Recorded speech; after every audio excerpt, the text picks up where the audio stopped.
അവിടെ ഇരുന്ന് പോവാം എന്ന് പറഞ്ഞിട്ട് ഞാൻ ഒരു അധ്യായം വായിച്ചിട്ട് അവർ അങ്ങനെ വായിച്ചപ്പോൾ പിന്നെ പിറ്റേ ദിവസം എന്നോട് വരാൻ പറഞ്ഞു.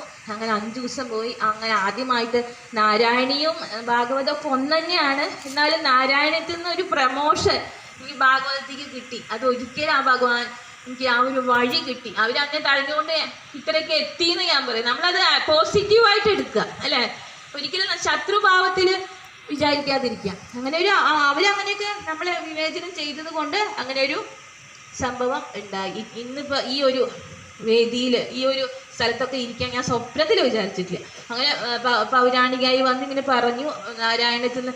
ഇപ്പം എന്നിട്ട് എന്നെ തഴങ്ങിയ അമ്മമാർ ചില ആൾക്കാരൊക്കെ ബിന്ദു നീയൊക്കെ എത്രയോ സ്ഥലത്ത് പോയിട്ട് പൗരാണികമായിട്ട് വായിക്കുന്നത്, നമ്മളെന്നും ഒരു സ്ഥലത്ത് വിളിച്ചിട്ടില്ല, പേരും വന്നിട്ടില്ല അത്ര. ഞാനിപ്പോൾ ഞാനെന്താ ചെയ്യും? അങ്ങനെ ഇപ്പോഴും ആ ഒരു ഭഗവാൻ എന്തൊക്കെയോ കണ്ടിട്ടുണ്ട്, അത്രേ ഉള്ളൂ. നമ്മൾ ഗോഡ് എന്താണ് മാൻ പ്രപ്പോസസ് ഗോഡ് ഡിസ്പോസസ് എന്ന് പറയും. അതായത് നമ്മളൊന്ന് വിചാരിക്കണോ ദൈവം വേറൊന്ന് വിചാരിക്കണോ, അത് നല്ലതായാലും വേണ്ടില്ല ചീത്തയായാലും വേണ്ടില്ല, നമുക്ക് അനുകൂലമായ കാര്യങ്ങൾ സാഹചര്യം ഒരുക്കി തരും, അത്രേ ഉള്ളൂ. അത് ഇപ്പോൾ ഭൗതികമായിട്ട് കുറേ സുഖങ്ങൾ നമുക്കതൊക്കെ വെറുത്താണ് തോന്നിക്കഴിഞ്ഞാൽ ഈ ഒരു അനുഭൂതി കൂടി നമുക്ക് പോയാൽ മതി, അത്രേ ഉള്ളൂ. ഇതന്നെ വലിയ കാര്യം. അല്ലാതെ 2-3 കാറ്, ഒരു വലിയ ബംഗ്ലാവ്, പിന്നെ കുറേ ആഭരണങ്ങൾ, അങ്ങനെയൊക്കെ കുറേ സുഖലോലുപതിയിൽ ജീവിക്കണതിനൊന്നും വലിയ കാര്യമൊന്നുമില്ല. ഇതിപ്പോൾ ഇന്ന് കഴിഞ്ഞാൽ ഇപ്പോൾ ഒരു ഉദാഹരണം പറയാം.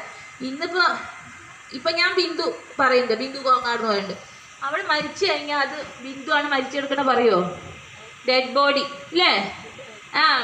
അതിൻ്റെ ഡെഡ് ബോഡിയാണ് കിടക്കുന്നത്. ബോഡി എടുത്തോന്നല്ലേ ചോദിക്കുള്ളൂ എല്ലാവരും, ബിന്ദുവിനെ എടുത്തോന്ന് ചോദിക്കുകയില്ല, ഉറപ്പായിട്ടും ഇല്ല.